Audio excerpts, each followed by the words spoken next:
जय श्री कृष्णा। कैसे हैं आप सभी लोग। स्वागत है आप सभी का आपके अपने चैनल कृदा भक्ति में। आज मैं जो विषय लेके आई हूँ वो है योगिनी एकादशी।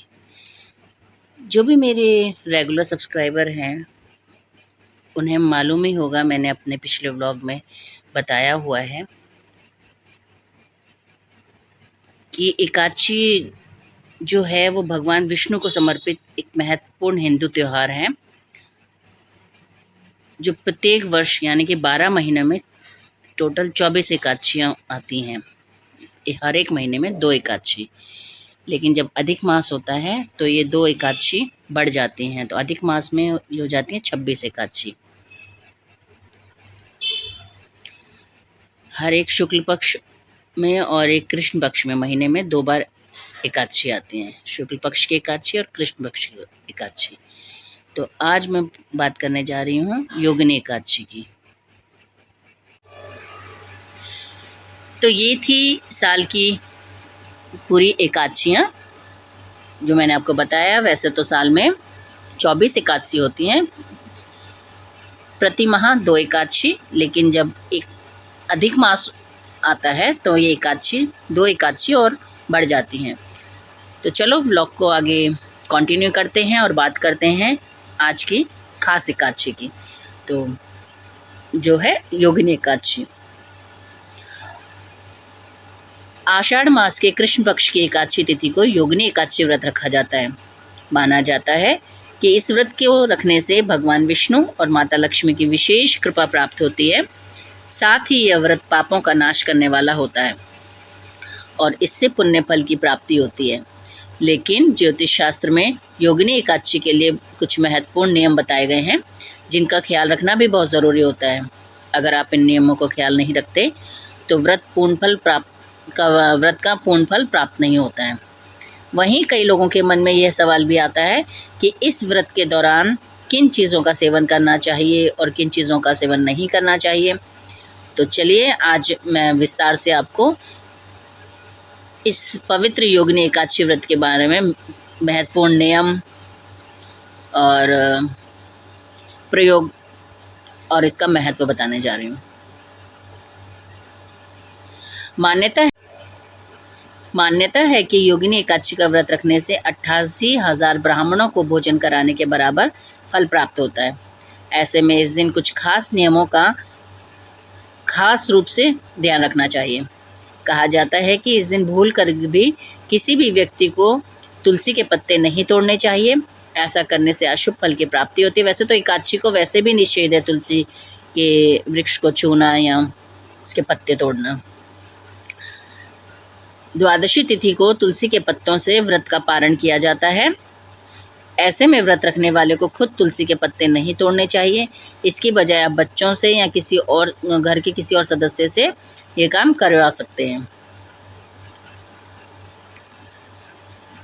माना जाता है कि एकादशी तिथि को तुलसी के पौधे के नीचे दीपक जलाना बहुत ही शुभ होता है।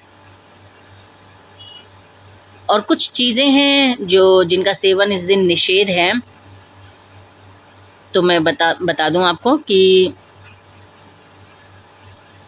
जो चीज़ें निषेध हैं, जो मतलब एकादशी योगिनी एकादशी या एकादशी वाले दिन आपको सेवन नहीं करना चाहिए, उसमें मुख्य रूप से हैं उड़द की दाल, मसूर, चने, गाजर, गोभी, पालक का साग, शलगम और विशेष रूप से चावल आदि का सेवन नहीं करना चाहिए। ऐसा करने से आपको अशुभ परिणाम प्राप्त हो सकते हैं। कई लोग बैंगन भी नहीं खाते हैं इस दिन।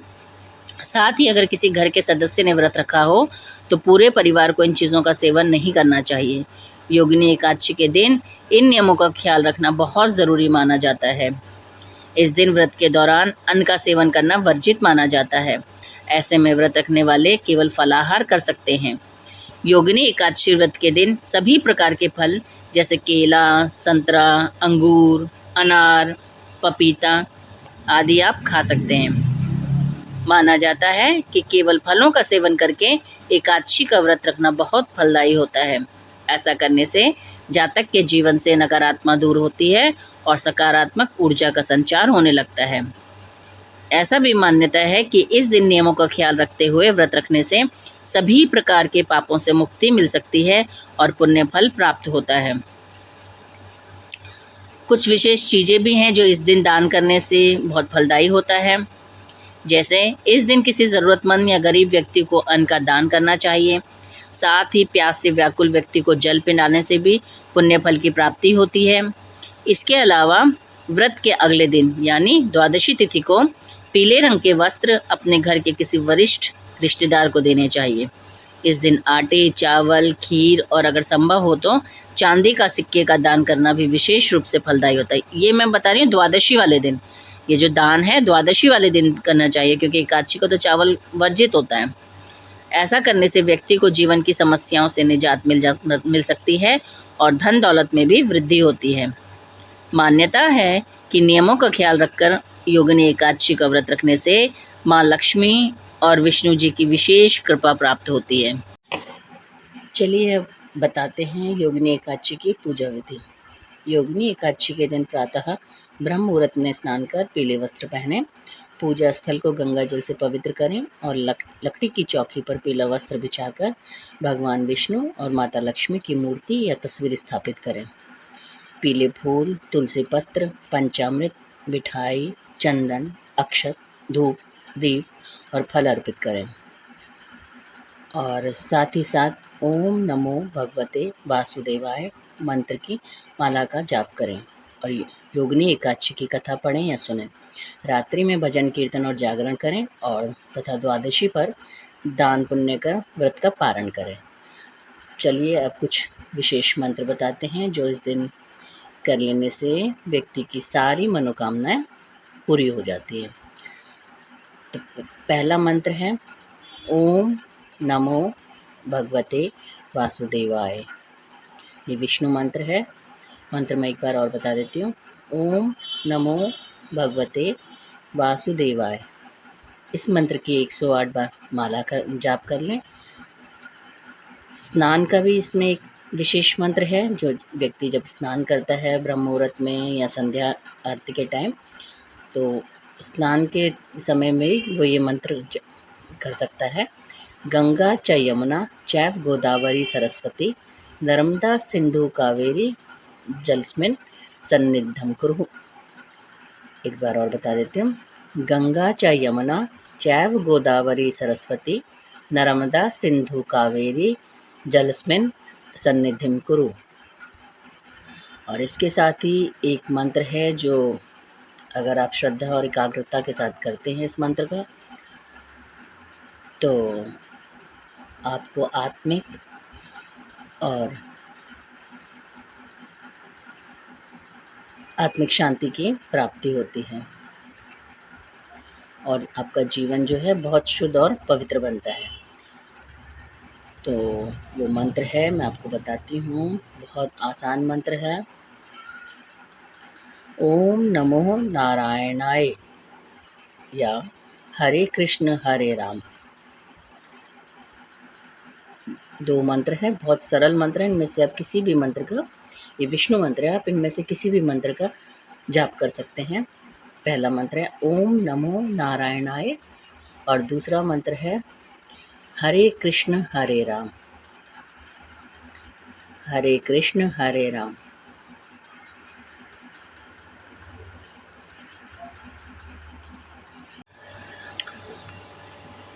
योगिनी एकादशी के दिन तुलसी माता का पूजन का विशेष महत्व है। इस दिन तुलसी माता की पूजा करनी चाहिए। कहते हैं कि ऐसा करने से श्री हरि प्रसन्न होते हैं। एकादशी के दिन भगवान को भोग लगाते समय तुलसी पत्र का उपयोग ज़रूर करना चाहिए। ऐसा करने से सभी आर्थिक समस्याएं दूर हो जाती हैं। साथ ही साथ एकादशी के दिन तुलसी की 11 बार परिक्रमा करना शुभ माना जाता है। इसके अलावा घर में सुख, समृद्धि और शांति बनाए रखने के लिए तुलसी के आगे घी का दीपक ज़रूर जलाना चाहिए। एकादशी के दिन तुलसी को लाल चुनरी अर्पित करनी चाहिए। ऐसा करने से पति पत्नी के रिश्ते में मधुरता आती है और दाम्पत्य जीवन की समस्याएं दूर हो जाती हैं। कुछ ऐसे काम भी हैं जो इस दिन नहीं करने चाहिए। वैसे तो काम कभी भी नहीं करने चाहिए, लेकिन इस दिन एकादशी वाले दिन उन चीज़ों का खास ध्यान रखा जाता है। तो मैं कुछ काम बताती हूँ जो इस दिन नहीं करने चाहिए, जैसे कि झूठ बोलना और बुरे विचार रखना। इस दिन झूठ बोलने, छल कपट करने या किसी के लिए बुरा सोचने से व्रत का पुण्य समाप्त हो जाता है। मन, वचन और कर्म से पवित्र रहने का प्रयास करें। इस दिन सात्विक भोजन या फलाहार करना चाहिए। तामसिक भोजन बिल्कुल वर्जित है। क्रोध और विवाद से बचें। गुस्सा करना या किसी से झगड़ा बहस करने से व्रत का प्रभाव कम हो जाता है। शांति और संयम से दिन बिताना चाहिए। बाल, नाखून और दाढ़ी काटना भी वर्जित है। धार्मिक मान्यता के अनुसार एकादशी के दिन बाल, नाखून या दाढ़ी काटना अशुभ माना जाता है। इससे भी कहते हैं व्रत का पुण्य कम हो जाता है। दिन में सोना यानी कि दोपहर में नींद लेना एकादशी व्रत के दिन में सोना भी वर्जित है। ऐसा करने से व्रत का फल नहीं मिलता। दिन भर भगवान विष्णु का नाम जप करें, भजन कीर्तन करें या धार्मिक ग्रंथ पढ़ें। दिन में सोने के लिए तो मैं बताऊं आपको, जब हम छोटे थे हम शुरू से सुनते आ रहे हैं, हमारे जो माता पिता थे वो हमेशा कहते थे कि सोने के लिए रात बनी है और काम करने के लिए दिन। कहते थे जितना हो सके दिन में काम करो और रात में भरपूर नींद लो। तो सोने की आदत तो शुरू से ही नहीं है हमें, दिन में हम शुरू से ही नहीं सोते हैं। तो चलो, ये तो थी कुछ बातें, कुछ उपाय जो योगिनी एकादशी वाले दिन करनी चाहिए। अब बात करते हैं कि ये योगिनी एकादशी मनाई क्यों जाती है, इसका महत्व क्या है।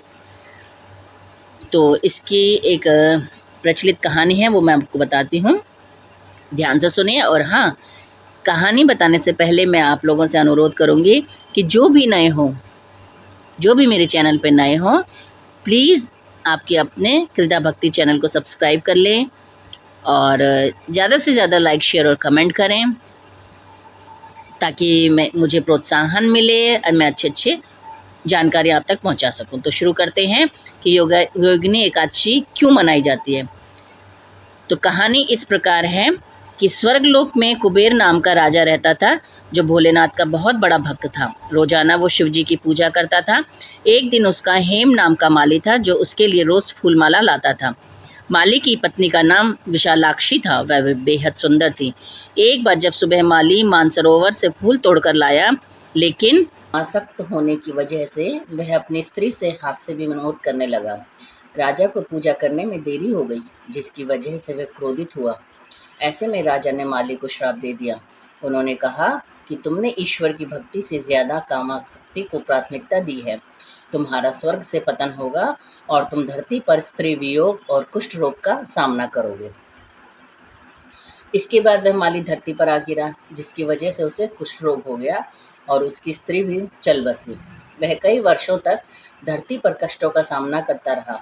एक बार माली को मार्कंडेय ऋषि के दर्शन हुए। तब उसने अपने जीवन की सभी परेशानियों को बताया। ऋषि माली की बातों को सुनकर बहुत आश्चर्यचकित हुए। ऐसे में मार्कंडेय ऋषि ने उसे योगिनी एकादशी के व्रत के महत्व के बारे में बताया। मार्कंडेय ने कहा कि इस व्रत को करने से तुम्हारे जीवन के सभी पाप खत्म हो जाएंगे और तुम्हें दोबारा से स्वर्गलोक की प्राप्ति हो जाएगी। माली ने ठीक वैसा ही किया जैसा कि ऋषि ने बताया था। इसके बाद भगवान विष्णु ने उसके समस्त पापों को क्षमा करके उसे दोबारा से स्वर्गलोक में स्थान दिया। तभी से कहते हैं योगिनी एकादशी का महत्व जो है बहुत अधिक है। और ये तो थी पौराणिक कथा। साथ ही साथ मैं आपको बताना चाहूँगी कि योगीरा सम्राट श्री देवराहा बाबा, शायद आप लोगों ने सुना होगा, जिनकी आयु का किसी को पता नहीं था कि वो कितने वर्ष तक जिए। कोई कहते हैं कि वो 500 वर्ष तक जिए, कोई कहते हैं 1000 वर्ष तक जिए, लेकिन अभी तक साइंटिस्ट भी प्रूफ नहीं कर पाए हैं कि योगीराज सम्राट श्री देवराहा बाबा की वास्तविक आयु क्या थी। ये वृंदावन में देवराहा बाबा नामक स्थान है, उनका आश्रम है जमुना तट के पास। कहते हैं श्री देवराहा बाबा ने इसी जमुना में आज ही के दिन, यानी कि योगिनी एकादशी वाले दिन ही जल समाधि ली थी। इन्हें मचान वाले बाबा भी कहा जाता है, क्योंकि ये मचान पर ही रहते थे। और वहीं से ही भक्तों को अपना आशीर्वाद देते थे। अगर आप लोगों की इच्छा हुई, आप लोग मुझे जानना चाहेंगे, तो मैं एक पूरा व्लॉग जो है योगी सम्राट देवराहा बाबा को लेकर के ही बनाऊंगी, और मुझे बहुत अच्छा लगेगा उन पर जानकारी देना, उनके बारे में बताना, क्योंकि जितना बताओ उतना कम है। बहुत रहस्यमयी बाबा थे, बहुत ही ध्यानी बाबा थे, और कई कई वर्षों तक भूखे प्यासे रहते थे, साधना में लीन रहते थे। बड़े बड़े नेता, अभिनेता सब उनसे मिलने आते थे। कहते हैं कि जो कांग्रेस का जो चुनाव चिन्ह है हाथ, वो श्री देवरा बाबा द्वारा ही दिया गया है, और कांग्रेस नेता या अपने स्वर्गवासी प्रधानमंत्री राजीव गांधी जी को भी उन्होंने, देवरा बाबा ने ही सुरक्षा के रूप में, कवच के रूप में कंबल दिया था, और कहा भी था इस कंबल को अपने शरीर से अलग मत होने देना। लेकिन जैसे ही वो कंबल उनके शरीर से अलग हुआ, उसी समय उनकी मृत्यु हो गई। इसके बारे में भी मैं आपको विस्तृत जानकारी दूंगी। अगर आप मुझे कमेंट में ज़रूर बताना, अगर आपको इसके बारे में जानकारी चाहिए होगी तो मैं पूरी कोशिश करूंगी आपको सही और संक्षिप्त और सही जानकारी दूँ। आशा करती हूँ आपको मेरा ब्लॉग पसंद आ रहे होंगे। और हाँ, योगिनी एकादशी की मैं आपको तारीख बता दूँ। कई लोग 21 जून को मना रहे हैं योगिनी एकादशी, लेकिन क्योंकि 21 जून को सुबह 7 बजे से, सूर्योदय के बाद 7 बजे से एकादशी तिथि का प्रारंभ हो रहा है, तो अधिकतर लोग इसको 22 जून को मनाएंगे। क्योंकि जब भी ऐसा कुछ होता है, कोई भी त्यौहार 2 तिथियों में आता है, तो हमेशा उदया तिथि में ही उसका माना जाता है। तो योगिनी एकादशी का व्रत जो है 22 जून को रखा जाएगा। तो इसी के साथ ही ये व्लॉग मैं यहीं पे समाप्त करती हूँ, और आशा करती हूँ आप लोगों को ये व्लॉग पसंद आया होगा। इसी के साथ ही जय श्री कृष्ण।